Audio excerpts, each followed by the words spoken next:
You are now tuned in to Go Time Dolphins with Charlie Touche and Kadeem Simmons, the Miami Dolphins podcast that's for the fans and by the fans. Gotta make them lose their mind when it's your time. And it's show time. Going all out when it's go time. I ain't wasting no time. Gotta make them lose their mind when it's show time. Cause it's your time. Lay it on the line when it's go time. Don't waste no time.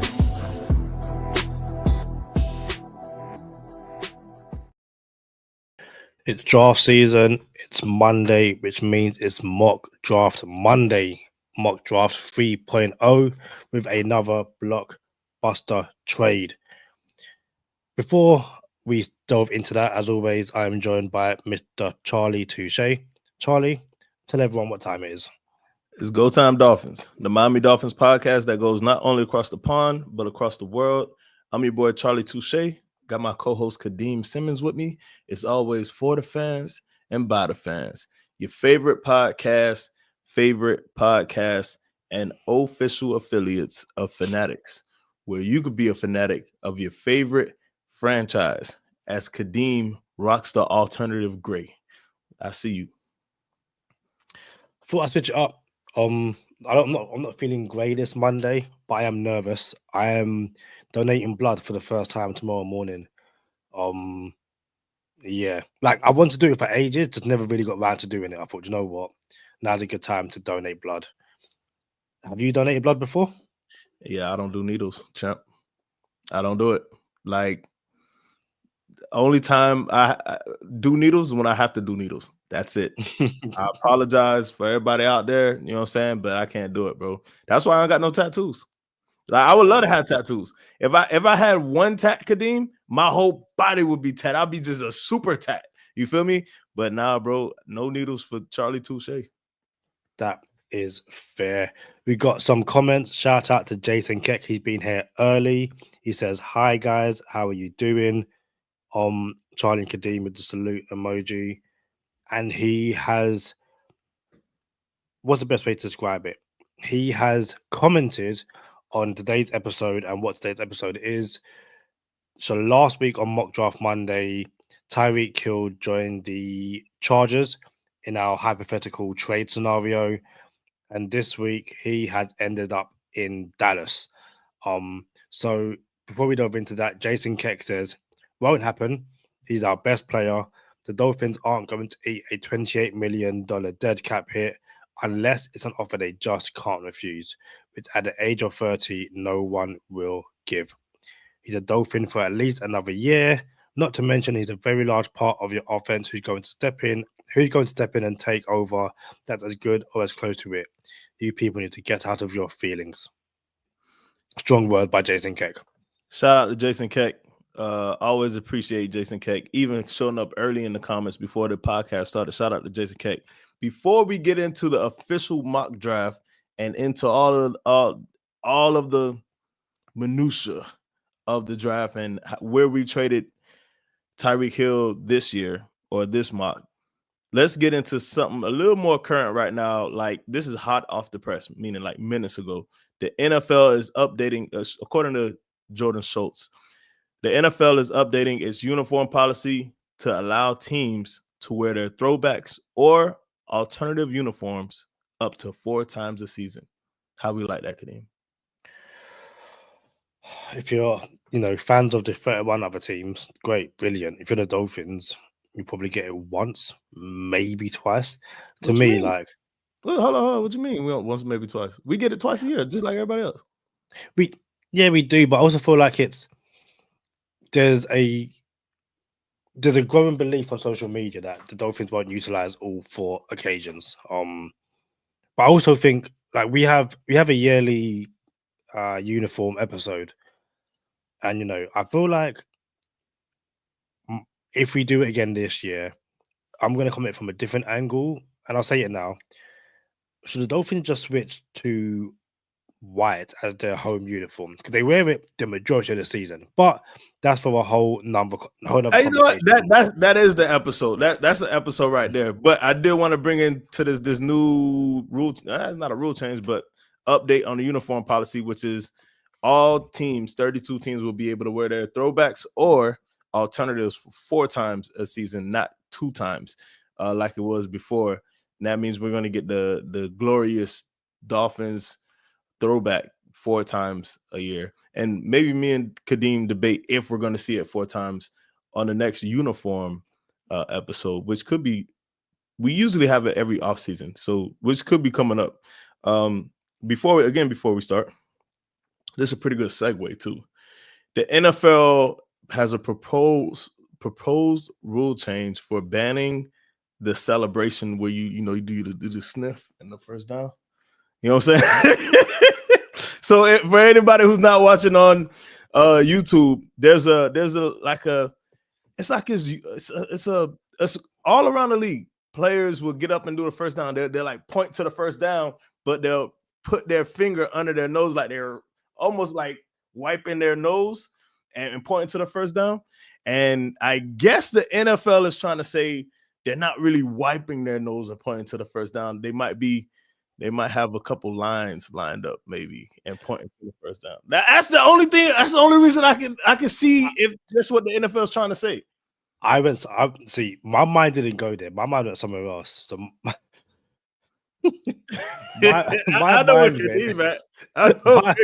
mind went that the fingers are a bit smelly, and it's kind of like I don't know how to say this, but sometimes you might be the more intimate moment, and you might give a like. This guy. Listen, Kadeem will always cut me off and say, "Hey, let's keep it PG." You know what I'm saying? Now look at this guy. I guess he just changed the rules whenever he wants to change the rules. You know what I'm saying? But I wonder though, like I'm just saying, like, go ahead, Kadeem. I'll say Jason Keck has said it as well. Their finger was someplace that they might sniff afterwards. I'm just saying. Here's what I'm saying though. How you gonna ban a celebration that you can't tell me my intent of the celebration and you're gonna say I can't do it? You know what I'm saying? Like, yo, maybe I'm wiping my nose, you know what I'm saying? Because it's a little bit snotty, you know what I'm saying? Like, and I wipe it and point to the first down. How you gonna tell me I can't do that? That's kind of creep. Didn't they also ban, like, is it the gun finger, like if you're first down? Yeah, no guns. Yeah, that's been gone. That's been gone. No fun league. NFL, no fun league. Bro, they banned the bow and arrow celebration. You know what I'm saying? You can't do that. They no swords, like Brandon Cooks used to take out the 2 swords and put them in the ground. Can't do that either. But you can have mascots with guns, though. You can have Patriots shoot off real muskets. You know what I'm saying? like and cannons in Tampa, but you can't have gun celebrations. Although I want to say I don't like gun celebrations either because people just went overboard. They're like, you killed it, bro. Literally, you killed it in the celebration. Like, it's too much. But the reason it's a segue is because CeeDee Lamb is more notorious for doing the nose first down celebration. And in this mock draft, before I tell you, well, I guess we already mentioned it. In this mock draft, Tyreek Hill and Micah Parsons were spotted bowling together. I don't remember how old the picture is. Don't know if it was last month, last year, or what, but they were trying. It looked like there was a little incognito too, like not trying to be seen together. So it appeared to be. And that sparked the conversation. The Cowboys want another receiver. The Cowboys lack a quality 2, arguably, and we'll get to that in a second. But did that spark the conversation? So what? So, like you said, that's part of the conversation, but I thought people were going, "Oh, is Micah Parsons going to come to Miami?" I was going to get there if you let me land a plane. So the question would obviously be, can we negotiate a trade where we trade Tyreek Hill to the Cowboys and we could bring back Micah Parsons because the Cowboys haven't paid Micah Parsons yet? In the real world, no, it's not going to happen. In Madden world, you could probably throw a couple picks in on top of Tyreek Hill and send them to the Cowboys and we get Micah Parsons back. Because my question to Kadeem was going to be, Kadeem, what side of the trade, what trade would you want to facilitate? A trade where we bring Micah Parsons to the Miami Dolphins, or a trade where we trade Tyreek Hill to the Cowboys, and we also get back a first-round pick. Here's the thing. I think everyone would say, obviously, bring in Micah Parsons and keeping Tyreek Hill, but that's just not realistic, especially because Tyreek Hill was on Twitter yesterday enjoying all the trade tweets. Like someone said, "Oh, we should trade Tyreek Hill to such and such," and Tyreek Hill is liking them and putting like smiley face emojis and doing all kind of stuff on Twitter. That's supposed to be subliminal. But if you listen to Go Time Dolphins, you will know that Charlie Touche said that Tyreek Hill is not going to be a Dolphin come September. So whether I believe he either gets traded before June 1st or post June 1st, but I think it's going to happen. Go ahead, Kadeem. Tyreek Hill did post a video basically saying he's trolling. He's like, he said he loves being in Miami, but if people are going to say stuff on the internet, he should be allowed to troll them, which I think is fair. I also think at this point, anyone who didn't think Tyreek Hill was trolling doesn't understand the guy. He's been doing this for ages. But there's also an element of he kind of hinted that he wants to leave multiple times. So in this scenario, he might be trolling, but he's trolling with a hint of kind of get me out of there. So yeah. So this is so I tell LB all the time, dog can troll whenever he wants to troll. Everyone got on, well, why is Tyreek Hill wearing Kansas City Chiefs sweatpants at the birth of his daughter? And I'm like, yo,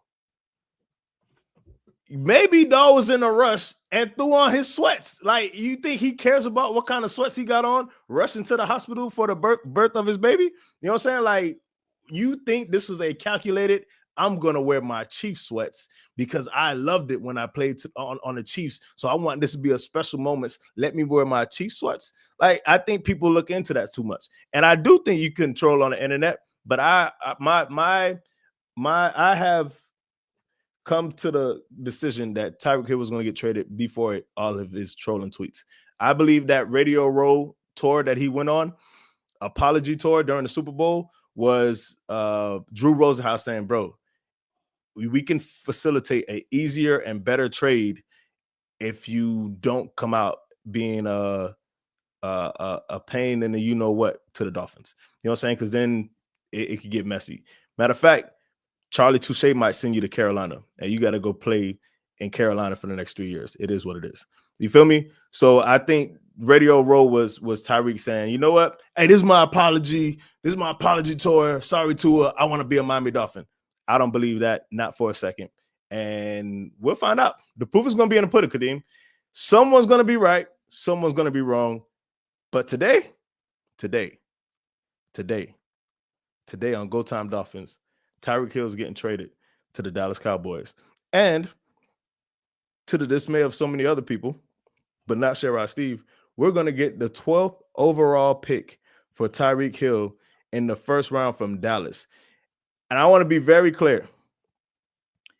I don't believe any team will give a high first round pick for Tyreek Hill for all of the reasons Jason Keck said. Because he's 30, because he costs so much, diva, all the good stuff. But if there is a team that we can kind of talk into it, it is the Dallas Cowboys.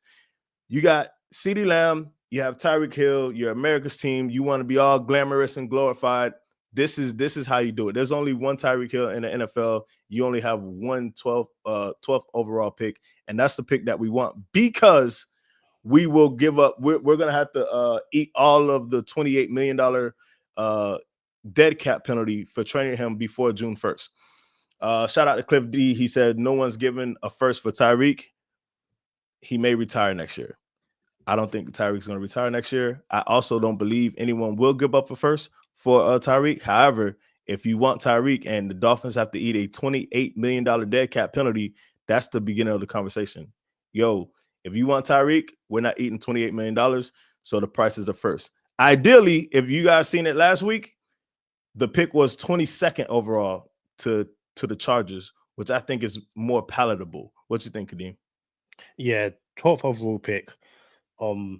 There's no one in this draft who week one will be able to contribute what Tyreek Hill is going to do for any team in the NFL. But you know, if a team is looking at it going, well, we could pick up Matthew Golden or do X, Y, and Z. The Dolphins might be like, okay, well, yeah, we've given up Tyreek Hill, we've eaten that dead cap, but like we said last week, a Matthew Golden, a Tyler Warren, an X, Y, and Z, it allows you to be, I guess, a bit more of a balanced offense. Spread the ball a bit more, but again, that will come with its own downfalls, aka teams don't have to double Tyreek Hill, you know, extra coverage, all that kind of stuff. So I guess we'll see. Shout out to Cat for Life. He said Cheetah saw our last mock draft. Hey, y'all know what time it is. Stay positive, test negative. Listen, let's get the draft on the way. Kadeem, if you can pull up the draft. Go Time Dolphins have traded Tyreek Hill for the 12th overall pick. Tyreek Hill and 3 7th round picks. Our 3 7th rounders go to Dallas. And in return, the Cowboys send back the 12th overall pick and 3 5th round picks. They had 3 5s. We're going to take all 5 of them. I'll be even honest with you.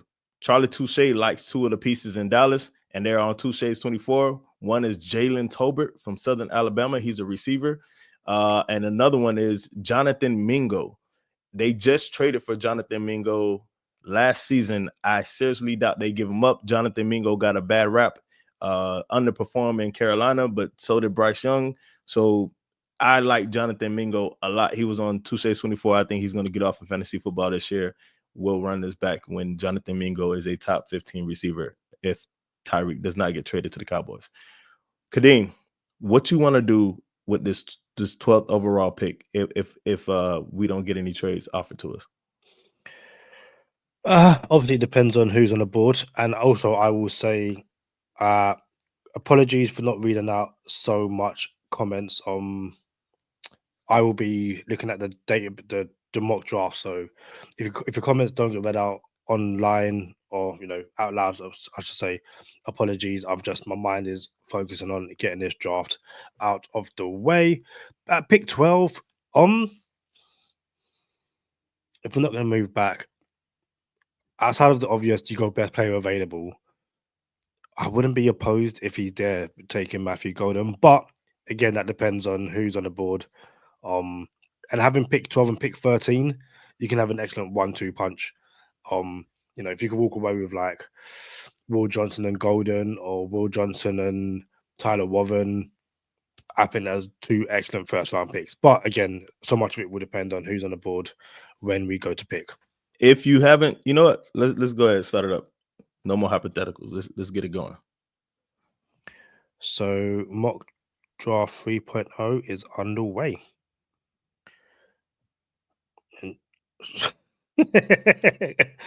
So Shador Sanders went first overall. That's what Kadeem was laughing at. And both Will Johnson and Tyler Warren are off the board. We have 3 trade offers off the bat. The Chargers want to send us a 1st, 2nd, 3rd, and 5th next year for pick 12.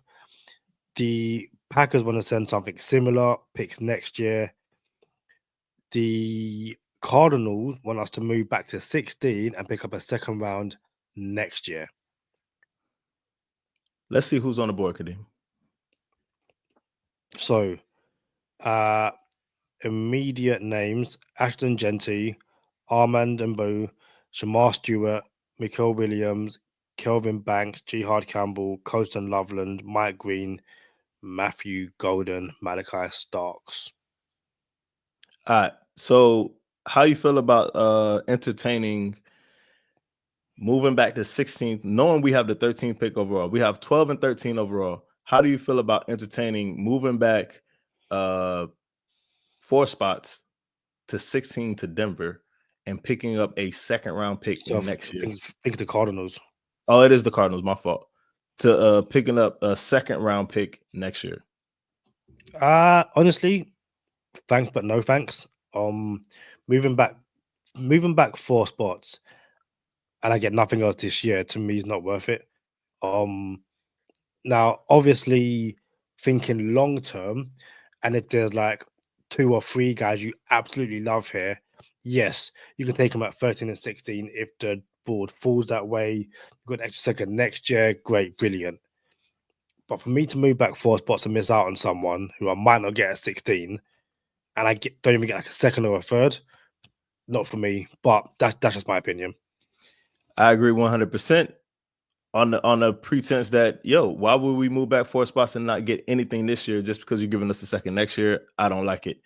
And what I don't like even more is passing up on 2 top tier picks at 12 and 13 if we stay here at 12 and 13. So I think you have to pick here at 12 and 13. The funniest thing about all of this in real life, since we're in mock fantasy world right now, you're going to hear real life a lot of times. This is where I think the Cowboys might go Matthew Golden if they can't find a receiver that they absolutely love. I can see there's people mocking Ashton Genty to the Cowboys in the first round right here at 12. So if there's a team that snipes Matthew Golden from us, it could be the Cowboys at 12 in real life. But now since we have 12, Kadeem, I think the safest thing to do, and I was hoping Will Campbell was still on the board so I could insert this right here. Will Campbell has jumped back up in my big board, Kadeem. Everyone was talking about his arm length, and he's going to be a guard in the NFL. He's not going to be a tackle. His arm's too small. And I don't know if anyone heard it last week, but Will Campbell spoke for the first time on his arm length. And Will Campbell is the left tackle for LSU, projected to be the best left tackle in the draft because Josh Simmons is hurt. So Will Campbell said, a top 10 pick projected. Will Campbell said, I was playing for 2 years, lights out. Everyone said I was this and that. And as soon as someone measured my arms, they said I wasn't going to make it. So for 2 years, I was that deal. And now someone measured my arms and now I'm not. And he's like, man, I play football, bro. I ain't worried about none of this stuff. And if you're going to pick me, you're going to pick me. And that's it. Bro, I needed to hear that. And all the stuff that I say from the couch, Kadeem, this is just film from the couch. Film from the couch, 5 minutes of YouTube. That's the stuff that I'm missing out, bro, because that's a football player, and that's what I like to hear. So, Will Campbell, I love you to death now for that. But, Kadeem, this is what I think we should do.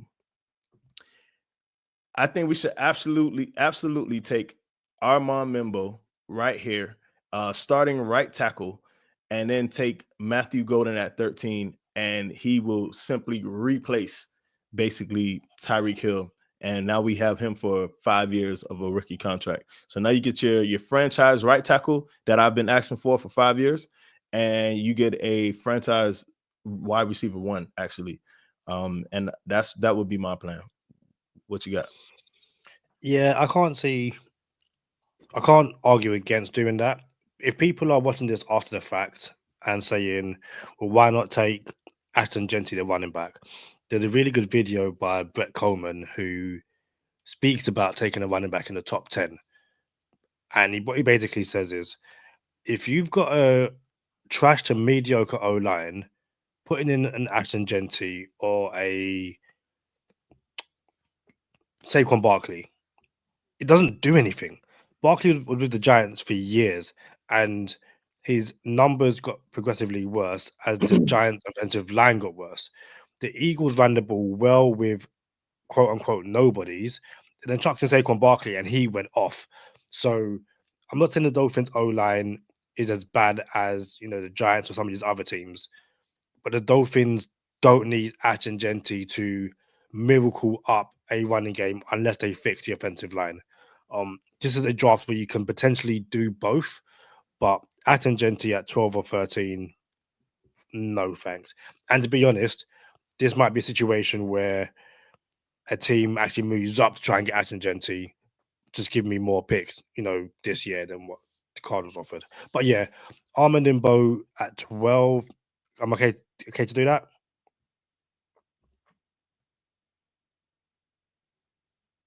You're on mute.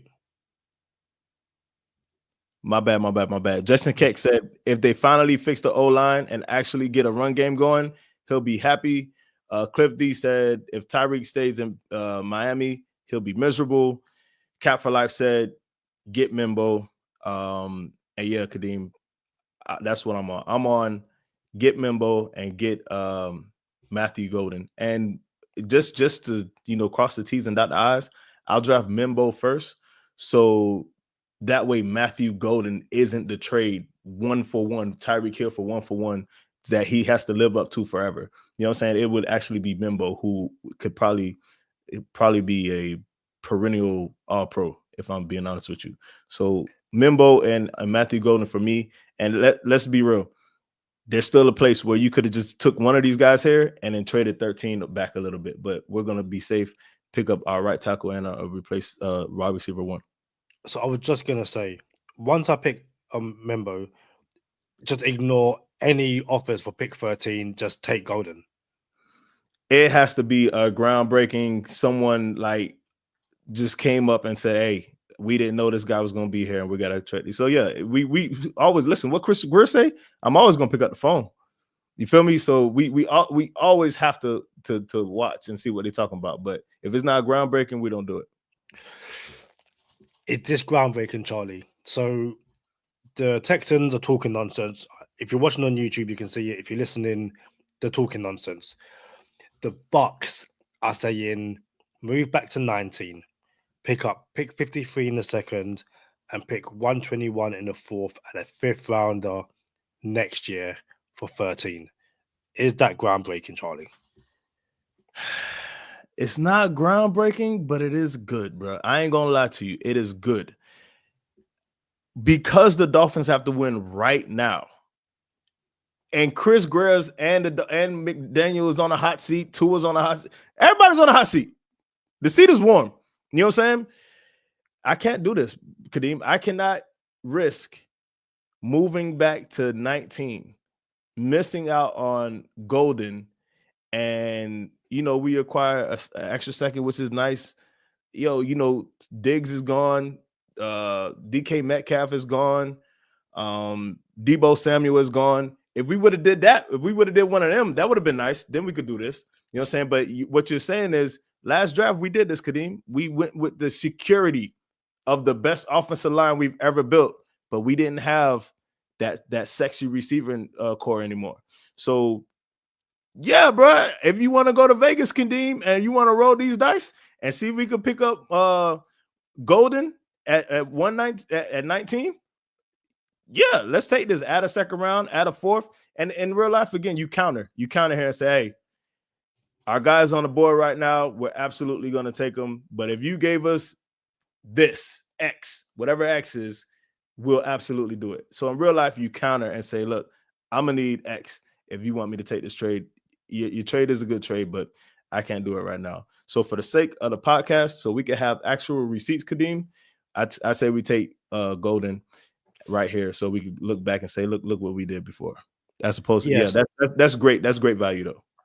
Yeah, I think I was looking at the teams because it's like, okay, you mentioned Metcalf has left Seattle. Golden could be the pick there. Arizona, I can't think of the wide receivers right now. I feel like one of these teams, Marvin Harrison Jr.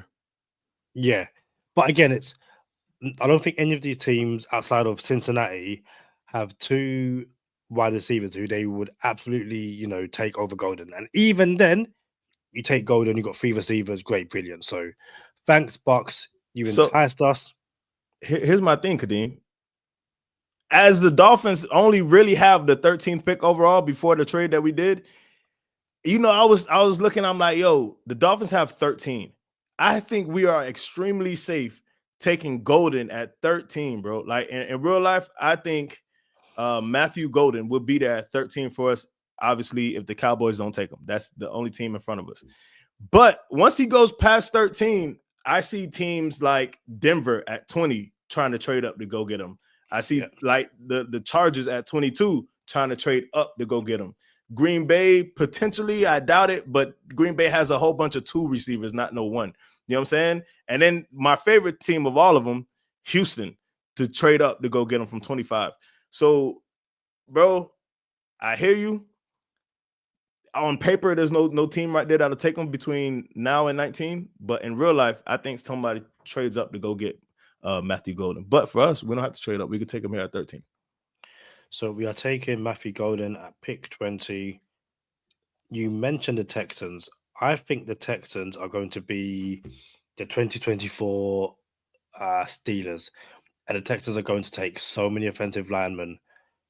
it's going to be annoying. But we will deal with that. Jihad Campbell's off the board. Colston Loveland's off the board. Nick, both safeties are off the board. Went back to back. So if the Dolphins are hoping to get a safety in the next few picks in the second round, that isn't available. I was just about to say, so before we look at the trade offers, it got to pick 44, and I saw Gray's Able sitting there, and I was like, in real life, if I'm the Dolphins, I'm moving up to go and get Gray's Able. Second round, you got 3 more picks. I'm going to get him.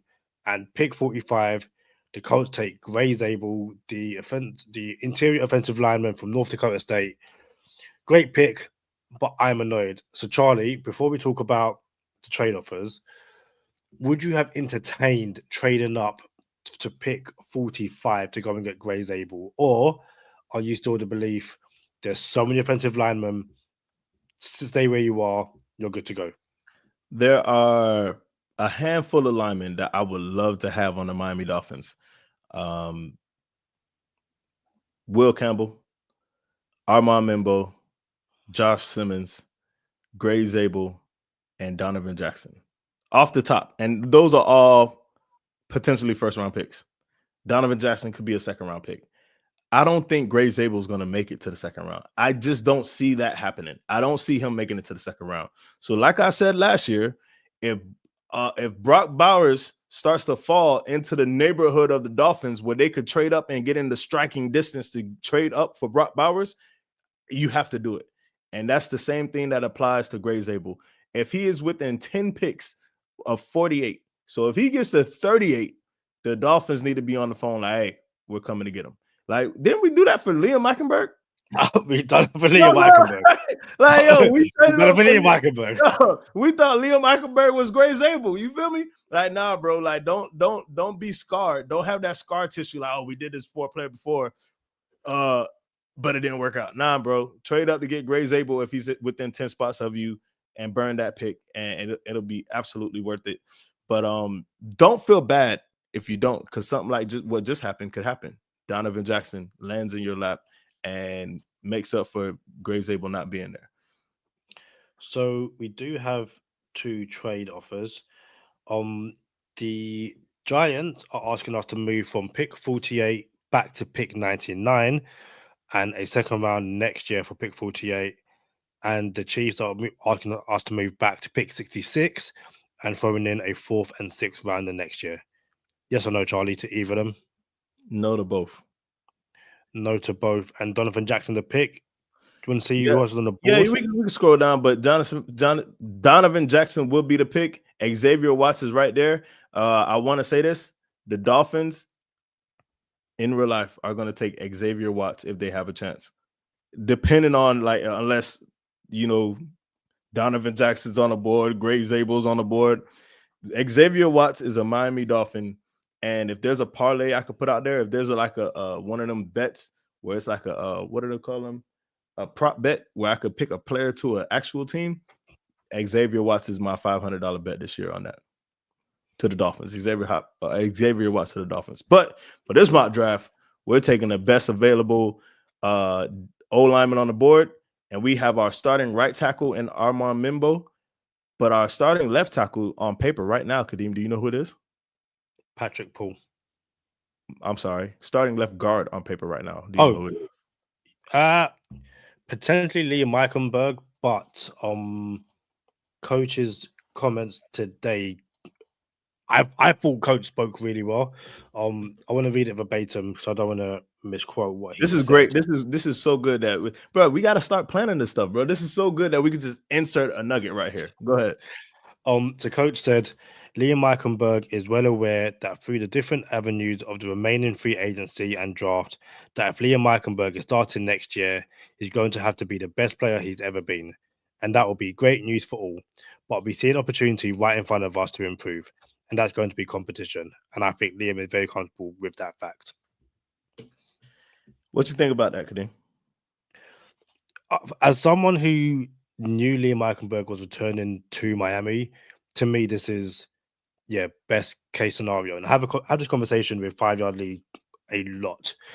Liam Eichenberg, I guess, will be your very low hanging fruit, which is if you can beat this guy, you will start in Miami next year. And both myself and Lee have said if the Dolphins draft a number of offensive linemen, bring a number of guys in, in the second half of free agency after the draft, if Liam Eichenberg is starting, it means one or two things. He has genuinely stepped up and he beats out everyone, or these coaches cannot tell a good offensive lineman. Either way, you kind of, in an interesting situation. So, yeah, if Eichenberg is starting next year and the Dolphins draft Donovan Jackson and then Boo and, have James Daniels and Austin Jackson, it means Eichenberg has stepped up, and that's not a bad thing. But people don't want to hear that. So when Coach said this about the Eichenberg today, when it was like, oh yeah, Eichenberg knows he has to really step up his game if he wants to keep the starting position, basically is what he said. You know what I'm saying? I said, yo, that's coach speak. That is him trying to create a self-belief in a player. Like, yo, trying to coach up that player. Like, yo, this could be yours. You know what I'm saying? And he's trying to get as much as he can out of Eichenberg, but reality says, yo, Eichenberg is grits. As soon as the Miami Dolphins draft their first O-lineman, doesn't even matter what position it is, Liam Eichenberg is not going to be the starting left guard. Because if the Dolphins draft Armand Membo first in the first round, what's going to happen is Armand Membo is going to be the right tackle. James Daniels is going to be the right guard. Austin Jackson, friend of the podcast, is going to be the left guard. And Patrick Paul is going to be the left tackle. And then you got Aaron Bruin at center. Eichenberg is not going to be the center. For this case, if the Dolphins draft Membo and Donovan Jackson, which this will be stellar, because now you have quality depth and having either James Daniels as the sixth O-lineman or Donovan Jackson as the sixth O-lineman, which I seriously doubt. I would hate for the Dolphins to bench Donovan Jackson when he's clearly the best guard on the team. So I hope they don't say, oh, he's a rookie, we want to learn behind the nah, man, like just put the best five in. So I say we take Donovan Jackson here, and what happens is Armand Bimbo will be the starting right tackle. I believe, friend of the podcast, Austin Jackson will be the starting right guard. Aaron Brewer will be the center. Donovan Jackson will be the starting left guard, and Patrick Paul will be the starting left tackle. And then you have free agent that we just signed, James Daniels, as the sixth man, and we'll go on from there. Bro, in the world where I'm drafting these players, Eichenberg doesn't even make the team in September. Eichenberg might make the team come July. So I just want to see. I just saw a few comments. Shout out to Loach and Jackpot. Said good evening, Finns fans. And Jason Keck says, yeah, Simon, didn't he have a serious injury? Charlie, do you want to expand on that? He did have a serious injury at the beginning of the season last year, and it was a torn patella tendon. That's why he is no longer the best left tackle in the draft. That's why he's fallen all the way into the 20s of the first round. But here's my thing. The person who stepped up for Josh Simmons was Donovan Jackson. He was the left guard for Ohio State, and they kicked him out to left tackle. So now if you're taking Donovan Jackson right here, you have yourself a left guard, and I don't think he'll play left tackle in the league, but it's nice to know he has that versatility. 100%. So, Donovan Jackson, you are a Miami Dolphin, and we are not on the board again until pick 98. So, how Kadeem, go ahead. Tell us those grades of the first three picks so far. So it's an A+ for Membu, a B+ for Matthew Golden, and an A for Donovan Jackson.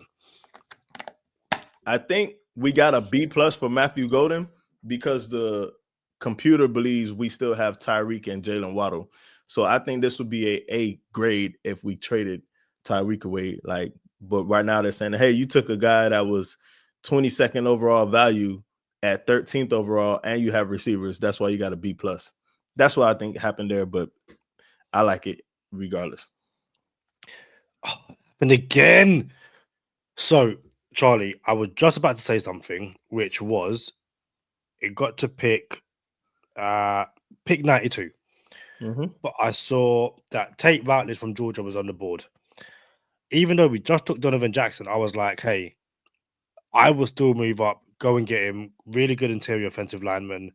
You mentioned about you've got James Daniels, but again, I'm double dipping. I would double dip the chip, go and get another interior guy to add another note into the coffin of Meichenberg, but also again to give yourself that flexibility to have the best competition, the best, the best five are starting, and we're picking the best five from 8 great players. Ratledge goes to the Saints. It is what it is. The Dolphins are on the board at pick 98, and there are no trade offers. So, Charlie, what is your opinion on what's on the board right now?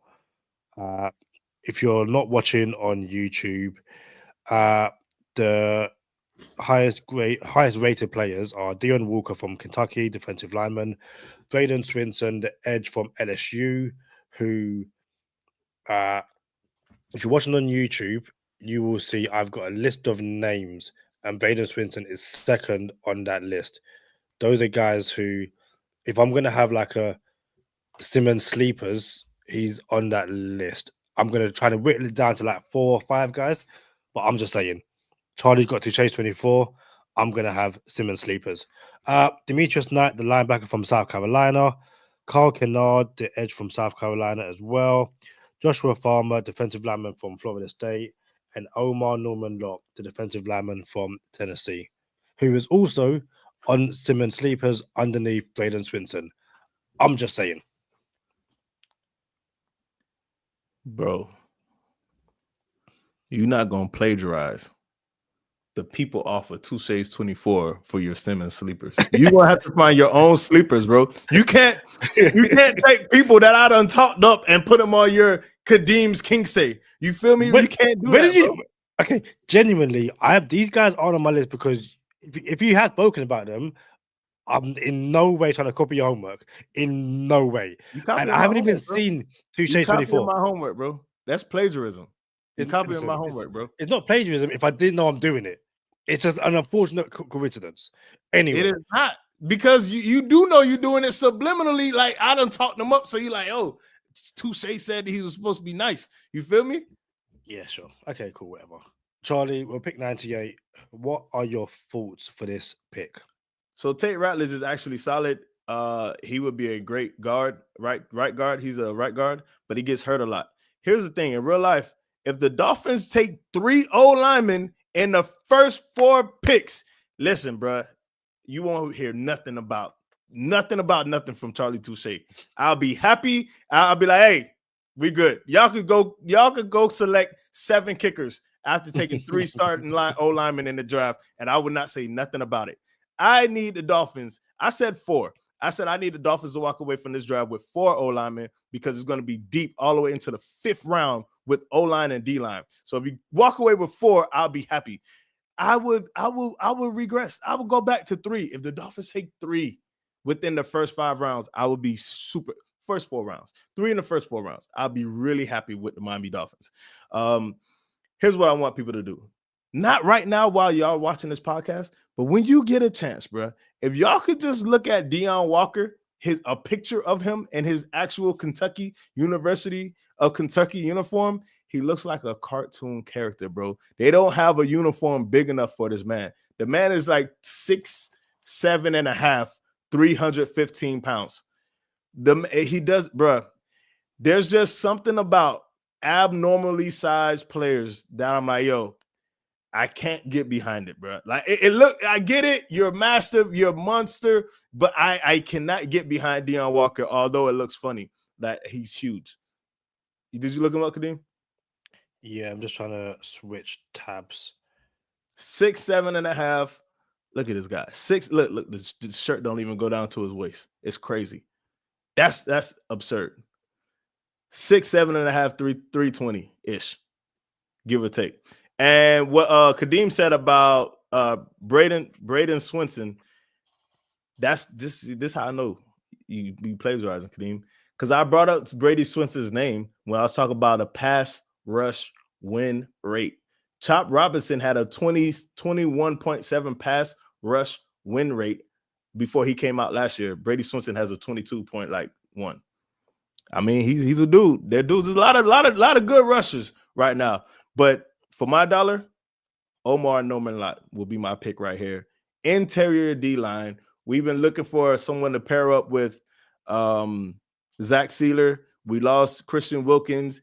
Calais Campbell did way more than expected when he came in. Don't even think he's coming back. But if we could get Calais for one season, that'll be nice. But Omar Norman Lott should be a Miami Dolphin in this case. Tyler Show, the quarterback. Nah, his name's not Show. It's like Scuff or something like that. Sorry, we put about this last week. It's just Tyler. Shut. Tyler S.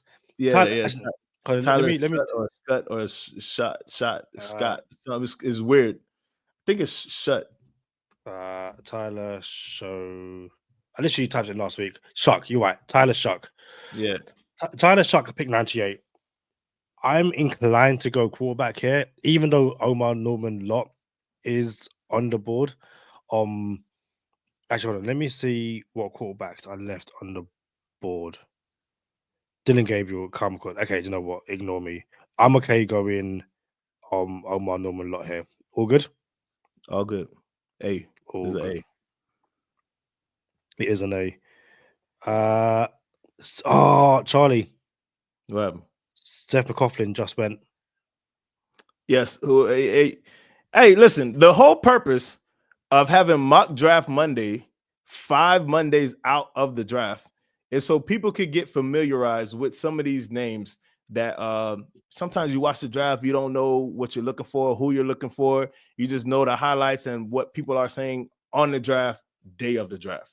You know what I'm saying? Nowadays, we got a lot of outlets on YouTube. We got all type of podcasts and stuff. But if you're a Dolphin fan and you want to know what some people, Dolphin fans, think, luckily, there's a 2 Shades 24 where I actually have receipts. And some of these names you should hear a lot. And Seth McLaughlin is one fifth of that O-line in Ohio State that just won the championship.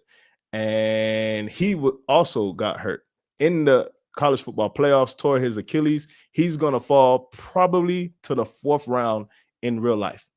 And if he falls to the 4th round in real life, I am a proponent of the Miami Dolphins saying, Seth, come have a red shirt season. He could play guard. He could play center. He is on paper, not even on paper. He is actually the best center in college football. He won the Remington Award for best center in college football. So, Jason Keck mentioned, isn't Josh Simmons hurt? Yeah, Josh Simmons was hurt. That's why he slid. Seth McLaughlin is hurt. That's why he's sliding. If not, he would have been a 2nd round pick. So the Dolphins could luck up and patch him up in the 4th round. I'll be here for it. Go ahead, Kadeem. So we have 2 trade offers. The Lions are asking us to move back to 130 and giving us 244 in the 7th and a 6th round the next year. And the Packers are asking us to move back to 124 and giving us a 5th rounder, 159 as well. I like the Green Bay pick, even though we've got something like 4 or 5 5th rounders. What do you think, Charlie? All right. Gotta mention it again because of time constraints.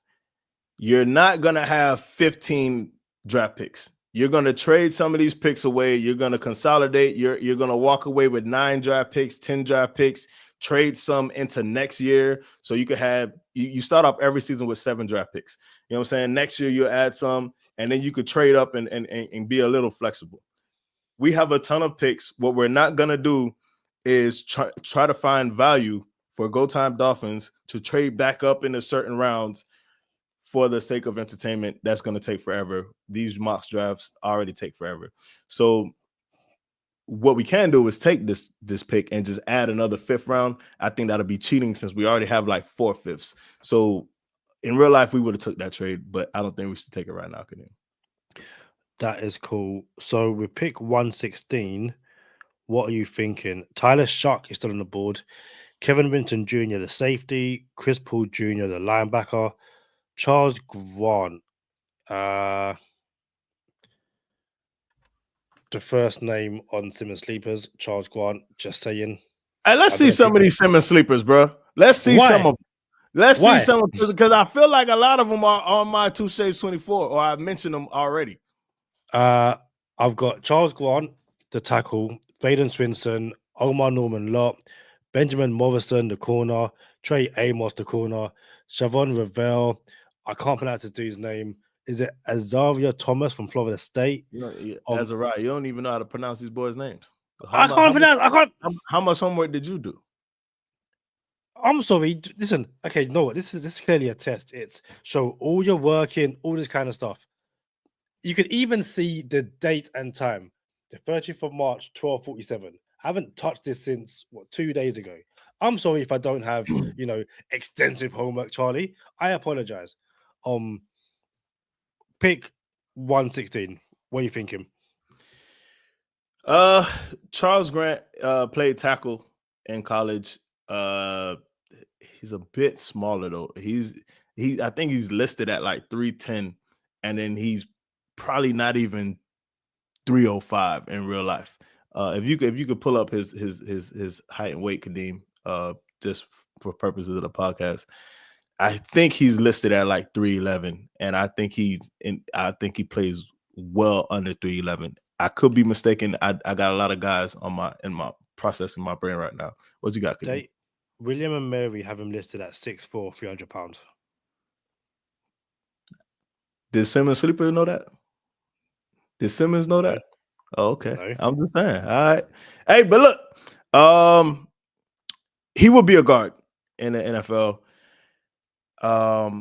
He'll be solid. He'll be a quality piece right now, but I still think we could find a starter on this team right now. I don't think he will start for the Miami Dolphins. If we didn't go Armand Mimbu, if we didn't go Donovan Jackson, yeah, he'll start over Liam Eichenberg. But I think we need to fill out other positions right now.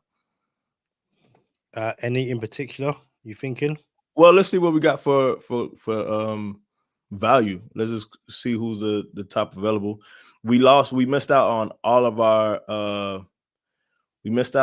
our safeties that I would have taken. I would have took what's your boy Xavier Watts, and my last safety I would have took was who's our boy that we took in the first mock from Texas? Andrew Makuba. Yeah. So all the safeties now, like Jalen Reed, Craig Woodson, Malachi Moore, those boys are projects. They're kind of iffy. And I still want to draft a starter right now because I still think there's starters in other positions.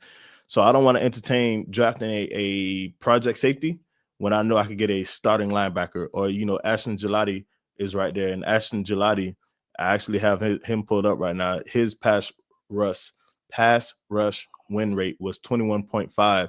Chop Robinson's was 21.7 coming out of college. So again, this is Ashton Gelati. He gets mentioned in every podcast. We won't take him this time. Let's keep going and see what else is out there. Kadeem. Damian Martinez, the running back from Miami. Jeffrey Basser. So both linebackers, Jeffrey Basser and Danny Stutzman, are here. But I feel like they'll be here at pick 135, maybe pick 149 as well. I believe that too. So what we could do, Kadeem, we can go scroll back up. We can go Quincy Riley. He's a corner from Louisville. If you're from Kentucky or you're from the South, you probably say Louisville. So you can go Ashton Gelati, you can go Quincy Riley, and I think those running backs that we had, one of them will be there at 135. I'm sorry, linebackers. One of those linebackers that we have will be there at 135.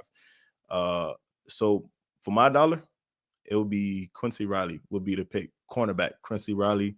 We missed out on the first round running back in Will Johnson, but we land a pretty solid starter in Quincy Riley. Do you know off the top of your head, Kadeem, what round Xavier Howard was drafted in?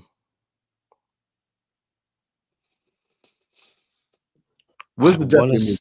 Where's the Jeopardy music? I want to say the 5th round, but that seems too late. But I'm taking with 5th round.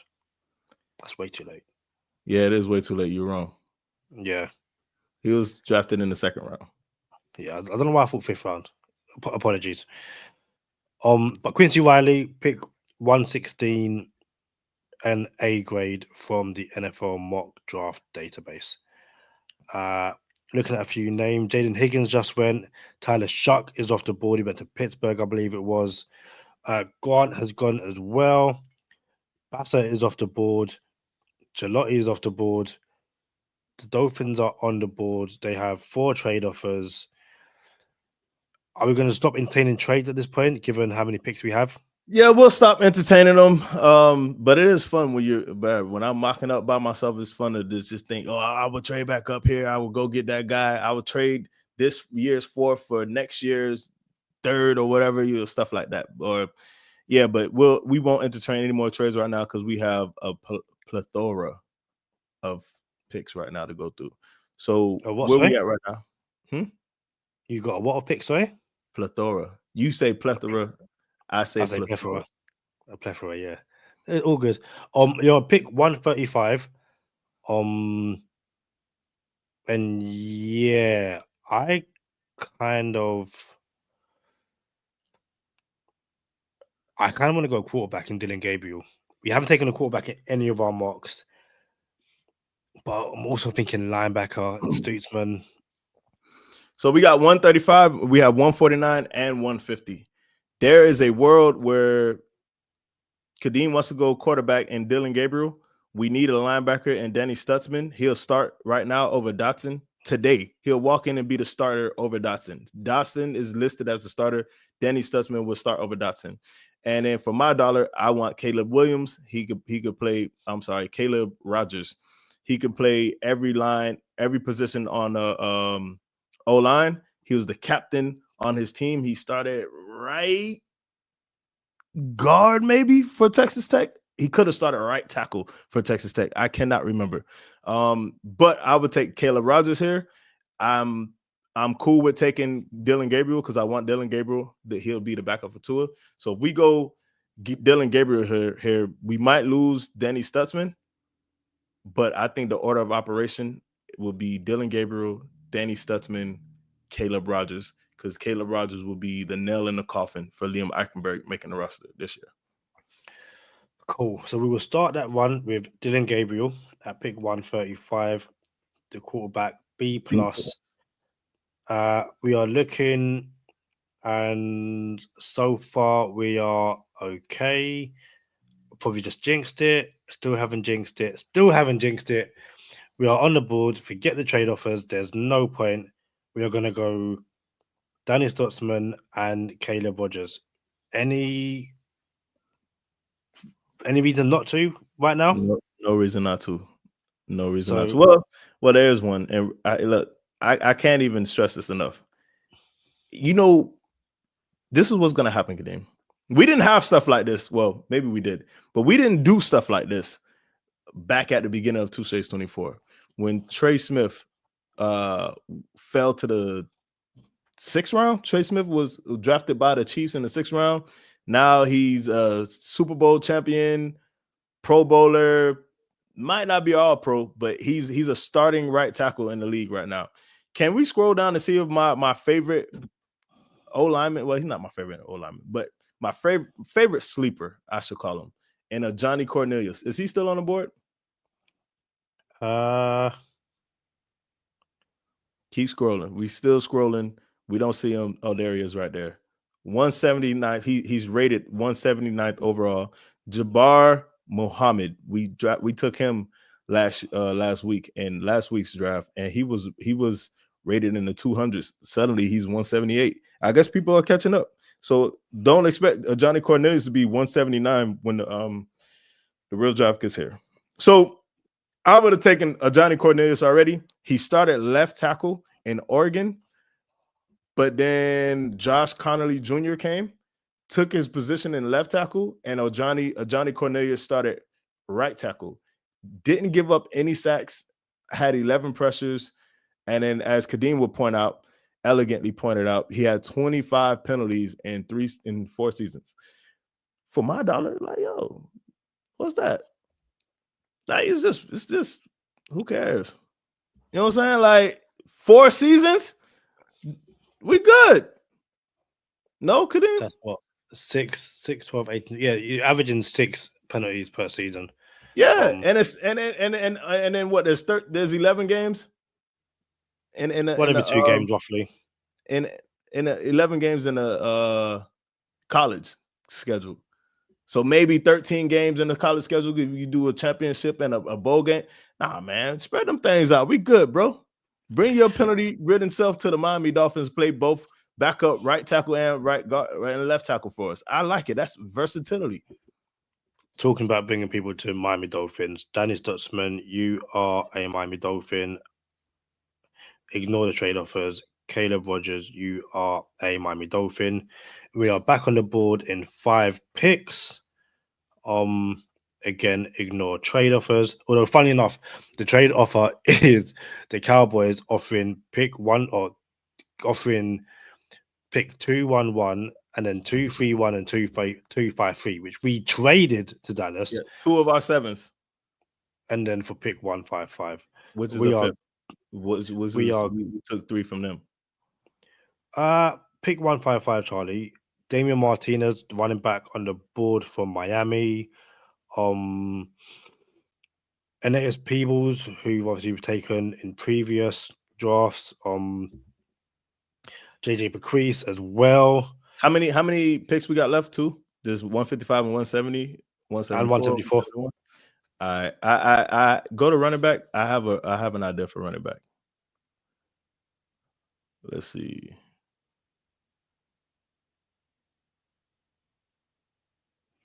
All right. So Texas Tech, one of the players that Caleb Rogers blocked for is Taj Brooks. He is a big back. And it's funny that he will take the place of Chris Brooks, former Miami Dolphin that went to Green Bay. I believe Taj Brooks doesn't even get drafted in real life. I think he's going to have to be a UDFA a la Chris Brooks.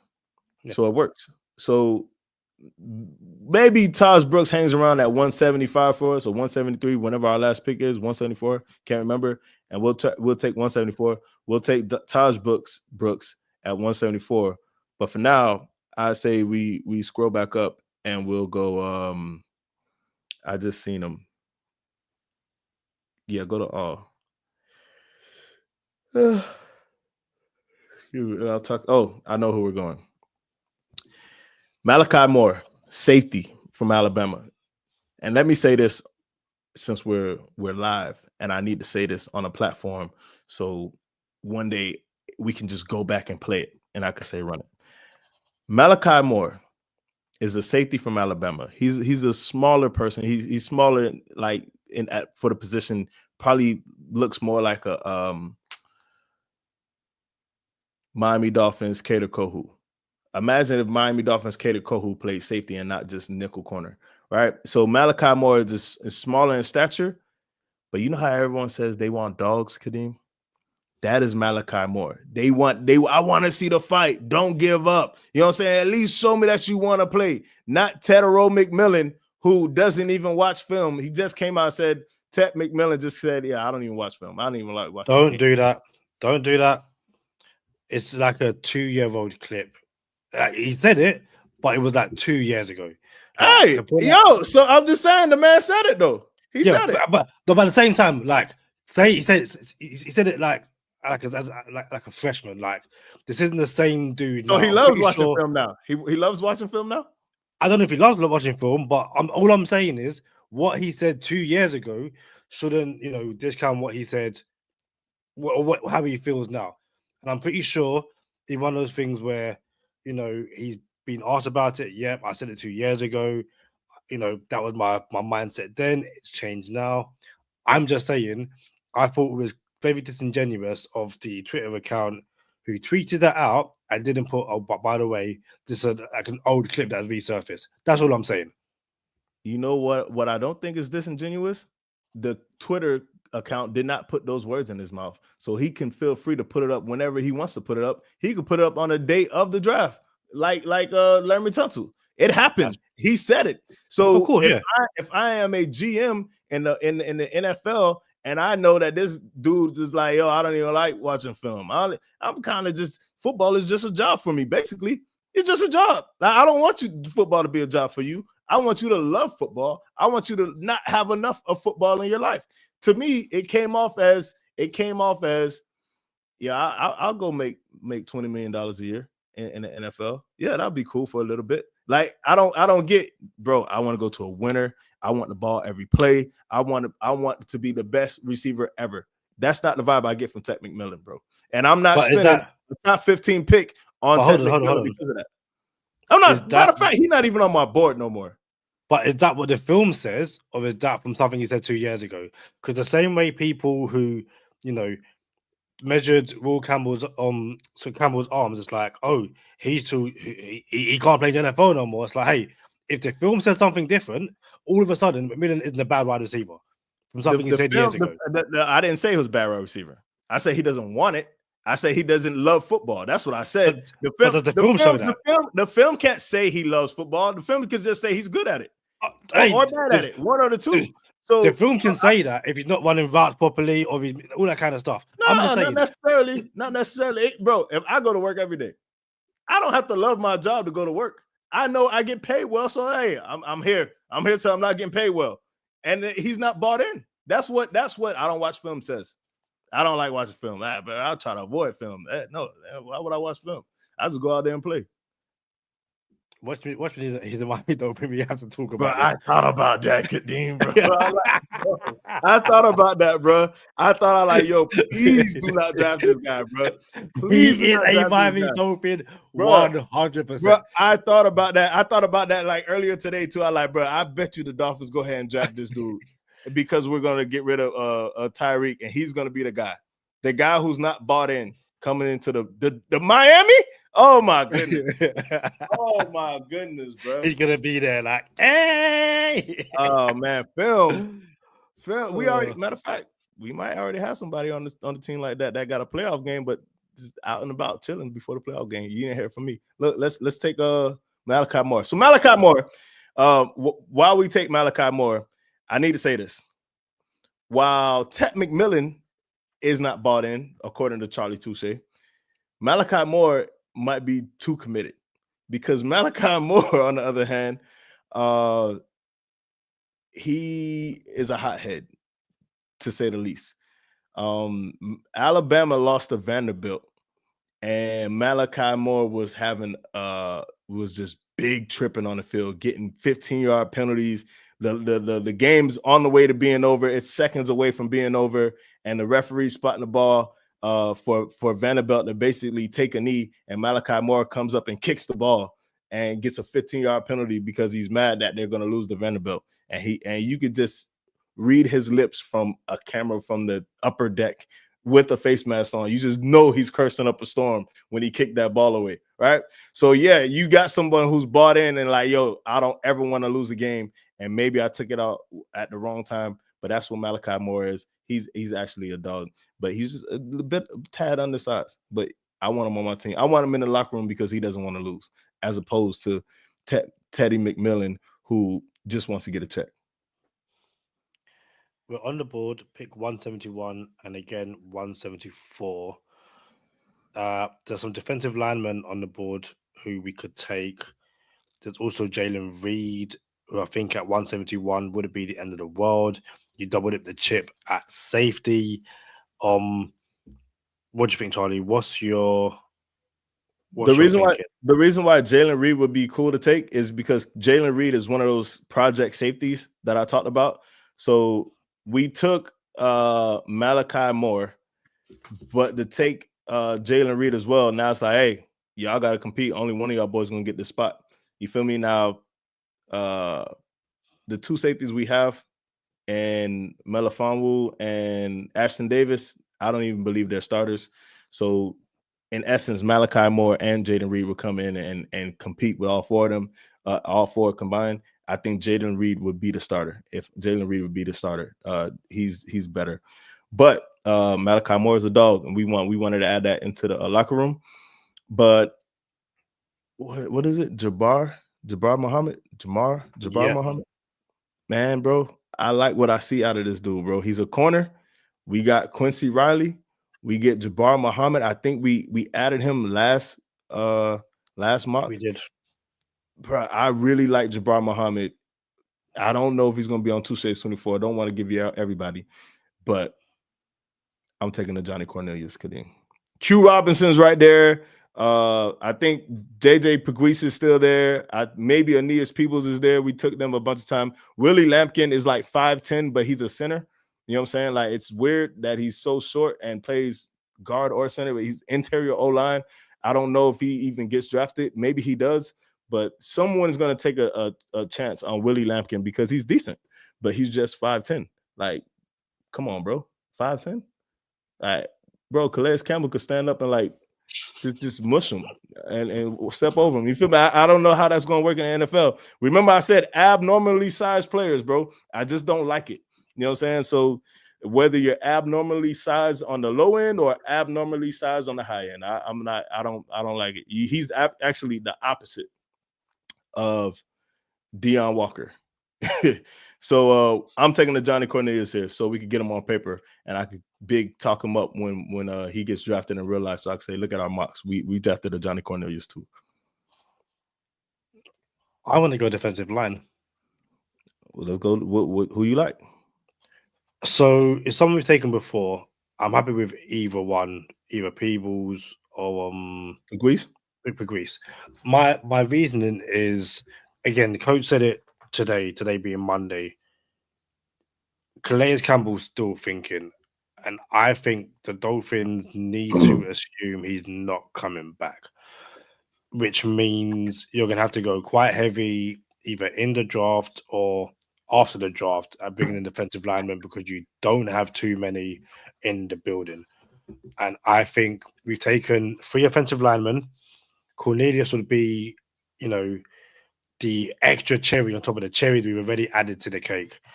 Where I feel like a defensive lineman is not even the icing on the defensive line, it's the ingredients. We need those key ingredients. Again, in the real world, you would move some of the picks you've got next year or do something to go and get other picks. So, you could probably still get best of both worlds. I'm just saying, if we're going to take a running back at pick 174, I would beef up the defensive line instead of adding more beautiful pieces to the offensive line. That's just my thinking. Is this mock draft 3.0, Kadeem? It is. So this will be the second mock that Simmons and his sleepers, or Kadeem's King say, has fortified the defensive line and didn't fortify the offensive line. We did good here. I ain't gonna lie. We did real good on O-line. But there was a mock, Kadeem. I can't remember if it was mock 1.0 or 2.0, where I took a step back and let you fortify the defensive line. I was like, yo, if we added one more O-lineman, our O-line would be fixed forever. I'm going to meet you halfway this time. I can't let you go. Hold on, King. I can't let you go D-line here. Although it's good. It's a good pick. We got Omar Norman-Lott. He's going to start right next to Zach Sealer. And I agree. It would be nice to have another piece in Pegues or Aeneas Peebles, who both of them are super dope. So to have that rotation on D-line, we have the edge rushers already in Chubb and Chop Robinson. Phillips is coming back. I rock with you, Kadeem, for that. But to add a Johnny Cornelius, who can play right tackle and left tackle, after you added Armar Mimbu, it's like this is the piece where you can no longer say Dolphins didn't do nothing with the O-line. Because, I'm going to be real with you, are we so sure that Patrick Paul is the future left tackle of the Miami Dolphins? Oh, of course. He's cool, but I don't know that we hit on Patrick Paul yet. I would like to think we did. 6'8" plus, you know what I'm saying? But I'm not sure about it. So for me and my dollar, I'm going with the 4th offensive lineman in this draft. And I'm gonna sleep very well at night, knowing that 3.5 of 4 of these linemen are going to work out for the Miami Dolphins. So what I can do to meet you halfway, Kadeem, is I can go O-line here, fortify the O-line, And then we could go D-line if Peebles or Pegues is there at 174, and then we'll just go UDFA and running back, since we have invested in 2 third-round picks and running backs in our running back room. That sounds like a deal. I think that is a deal, and it was mock draft 1.0.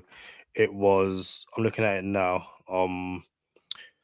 We took 2 offensive linemen in Donovan Jackson, finally enough, at 48, and Jackson Slater at 135. We went JJ Pegues at 150, and then doubled it the chip at 155 in Aeneas Peebles.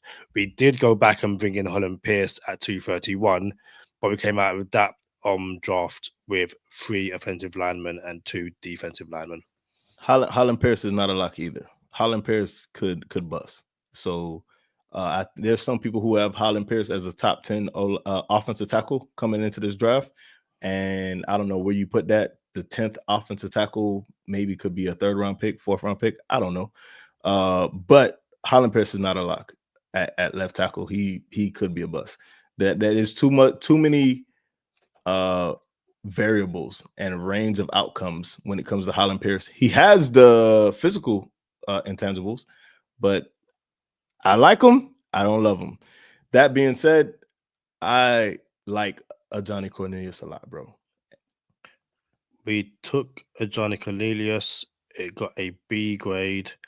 And then I guess with our final pick, Peebles or Pegues. You asking me? Yeah, we're taking defensive lineman. Which one would you rather in the scenario where we've got Omar Norman Lott? Which one do you think complements the defensive lineman room? I'm on record last week saying Peebles is better. No, 2 weeks ago saying Peebles is better than Pegues.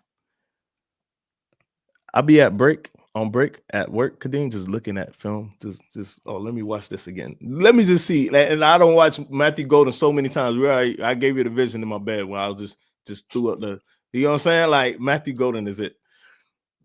But I'm not sure who's better anymore. If it's Pegues or Peebles. I'm happy either way, but you did hit me with that little extra and said we already have Omar Norman Lott.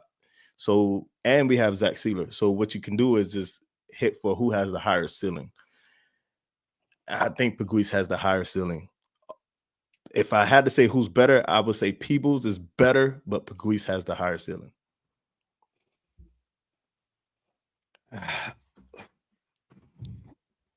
I'd say we go higher ceiling then. Peebles might be able to come in and contribute earlier, but if Peebles has the higher ceiling, then you take that and you kind of go, do you know what? Let's hope we can show flashes earlier. B+. Right, as we let that simmer in the background, solid draft. If I don't say so myself. Do you want to recap it in overtime? I'll say bonus time, but it's overtime now, isn't it? Yeah, we're going into overtime. Y'all come on over to overtime with us. It does come off a little. I got to get some used to it. And we'll go over the comments as well. I think this was a really, really solid draft, Kadeem. We were able to compromise, got the O-line and the D-line worked out. But y'all know what time it is. Stay positive, test negative. For Kadeem Simmons, I'm Charlie Touche. Thank you for tuning in this time. Make sure you catch us next time on Go Time. Already. Gotta make them lose their mind when it's your time. And it's show time. Going all out when it's go time. I ain't wasting no time. Gotta make them lose their mind when it's show time. Cause it's your time. Lay it on the line when it's go time. Don't waste no time. Gotta make them lose their mind when it's your time. And it's show time. Going all out when it's go time. I ain't wasting no time. Oh, Kadeem pulled one of me. He pulled one of my stunts where we go into overtime and come back and he just disappears. You feel me? So this is one of my stunts.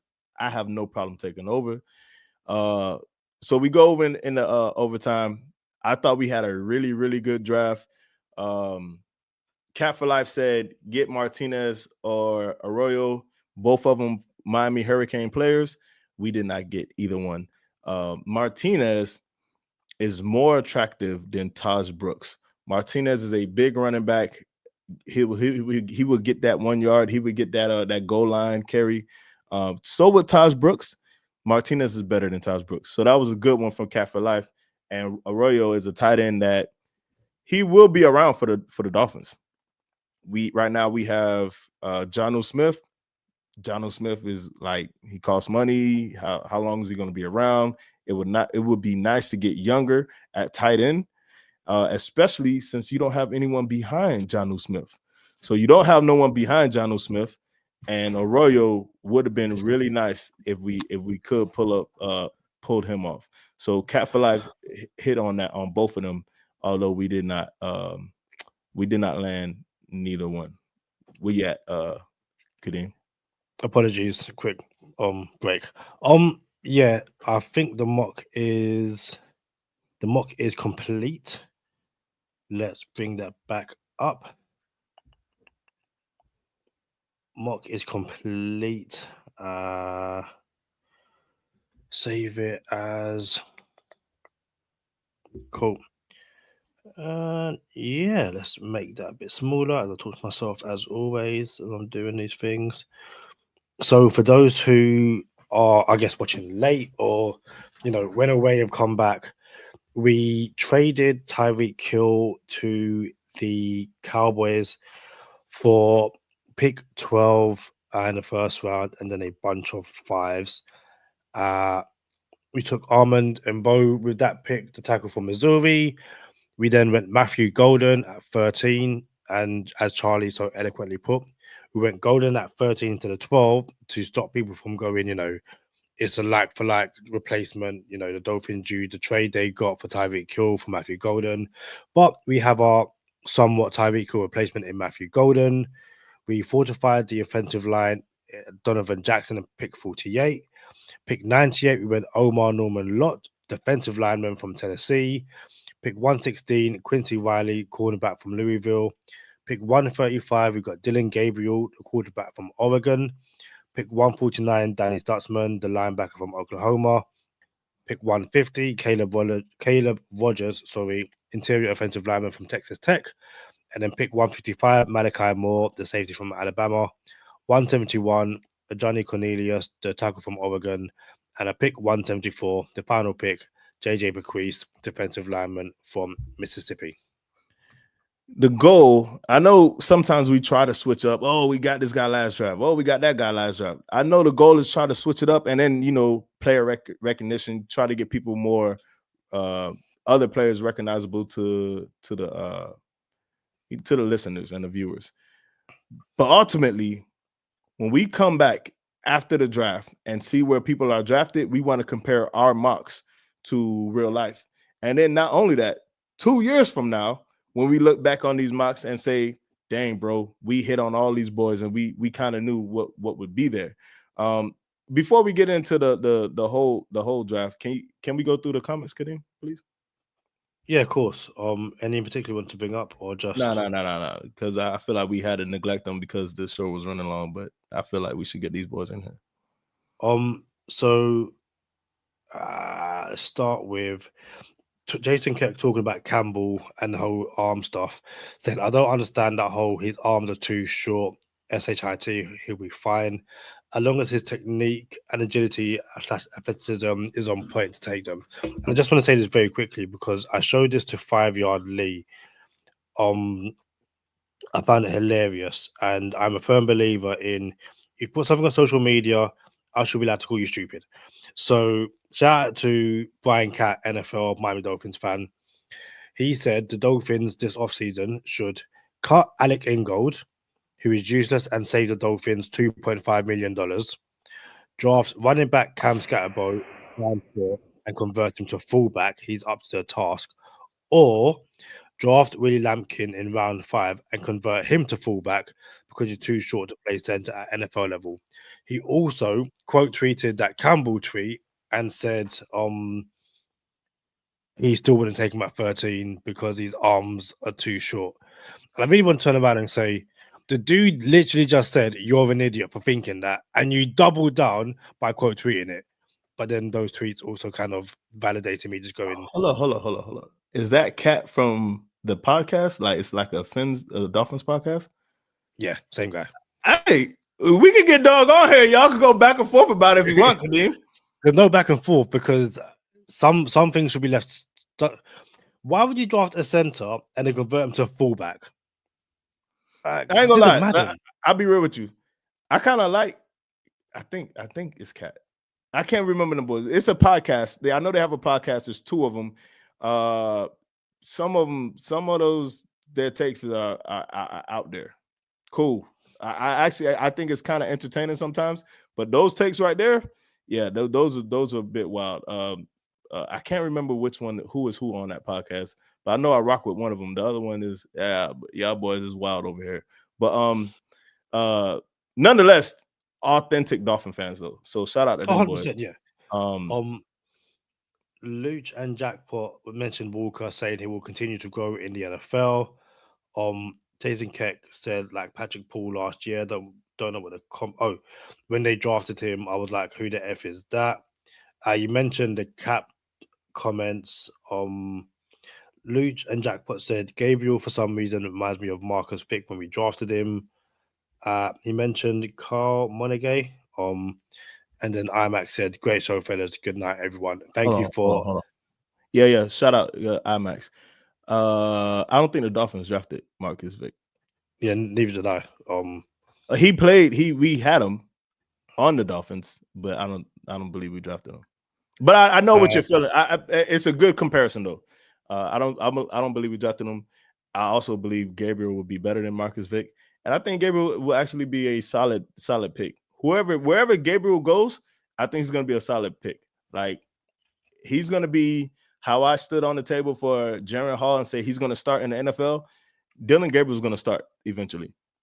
I don't know why. It could be injury. He could beat someone out, but he doesn't have the ceiling. He doesn't have the like his ceiling isn't that of Tua's. Although everyone says he's Tua's comparison, I don't think he has that ceiling of Tua. So Marcus Vick wasn't drafted by the Dolphins, but we picked him up as a unrestricted free agent. Undrafted free agent? Yeah, and then released him in September.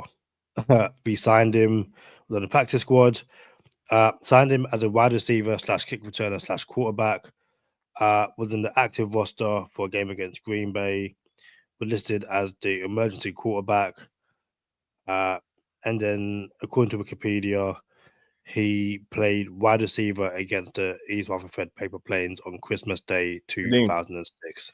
Get the Jeopardy music ready, please. All right. Totally redeem yourself. You ready? Nope.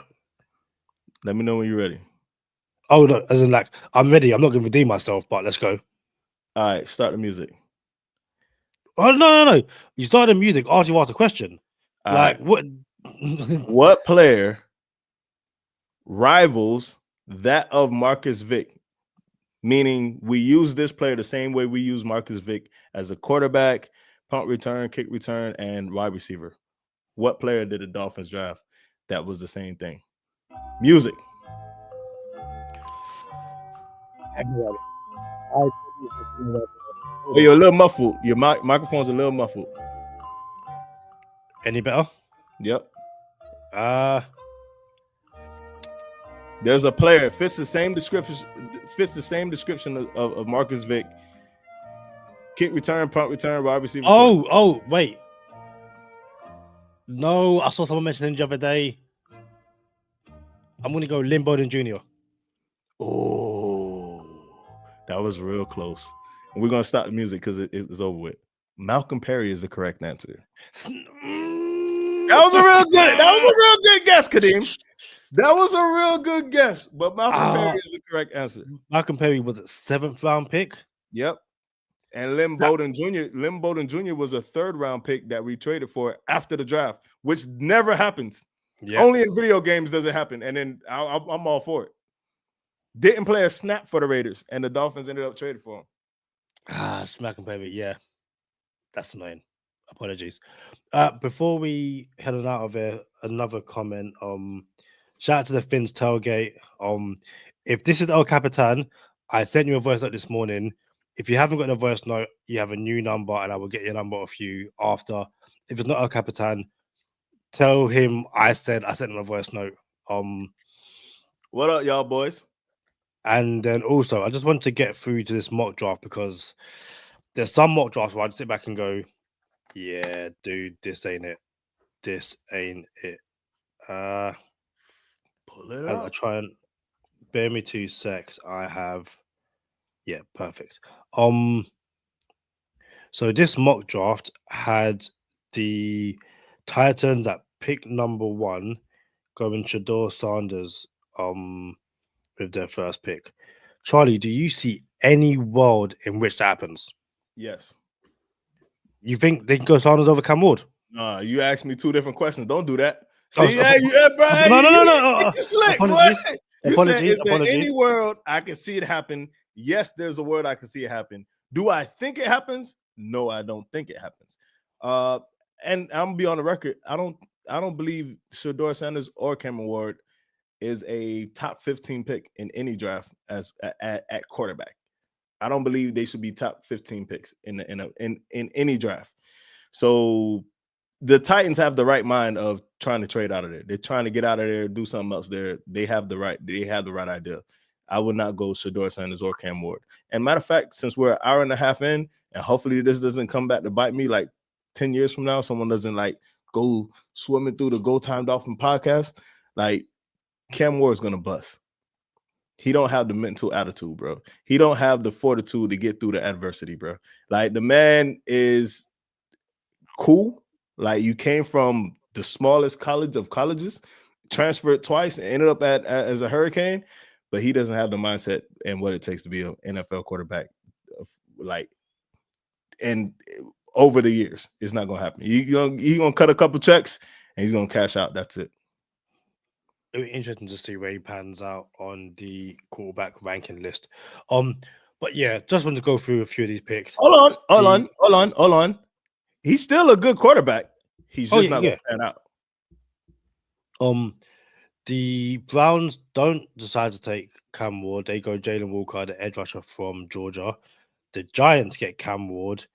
Will Campbell goes to the Patriots, and I believe Vrabel said today that he does see Will Campbell as a left tackle. So I would not be surprised if Campbell is the pick here for the Patriots. Mason Graham went 5th overall to the Jags. Will Johnson went to the Raiders. Tyler Warren went to the Jets. McMillan, who is off Charlie Touche's draft board, went out of here. Overall to the Panthers. Abdul Hey, Ted McMillan. I want winners. That's a whole other conversation. Abdul Carter went 9th overall. Travis Hunter went 10th to the Bears, and the 49ers took Janae Barron. We obviously had R2 picks. Other noticeable mentions: Ashton Genty is a Colts in this pick. Josh Simmons is a Seahawk. Kenneth Grant is a Pittsburgh Steeler. Shamar Stewart is a Green Bay Packer. The Texans went Kelvin Banks. I can see them doing that in real life if he's there.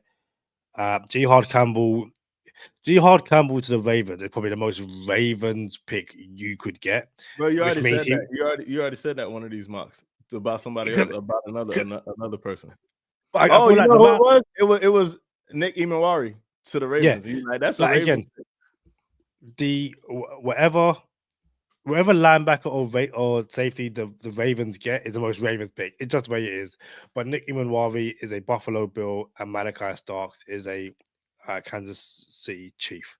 So the only 2 gripes I have with this draft, like in the first half of the draft, if you scroll back up, was Ashton Genty going to the Colts while they have Jonathan Taylor at 14. So that was the biggest gripe I had. And then if you scroll up a little bit more, you had Abdul Carter falling all the way to 9. That's not going to happen, even if the gas mask comes out. He's not going to go to 9. So that's the only 2 grabs. All this other stuff is possible. Will Johnson at 6. Shador Simmons goes first overall. Like, it's possible. Ted McMillan, the Panthers just traded Jonathan Mingo. They need receiver help, and they get the bus and McMillan, who's not going to study film, and he's going to be playing Call of Duty with Kyler Murray. And like, yo, that'll work out great. Kyler Murray and Ted McMillan on the same team, that'll be perfect.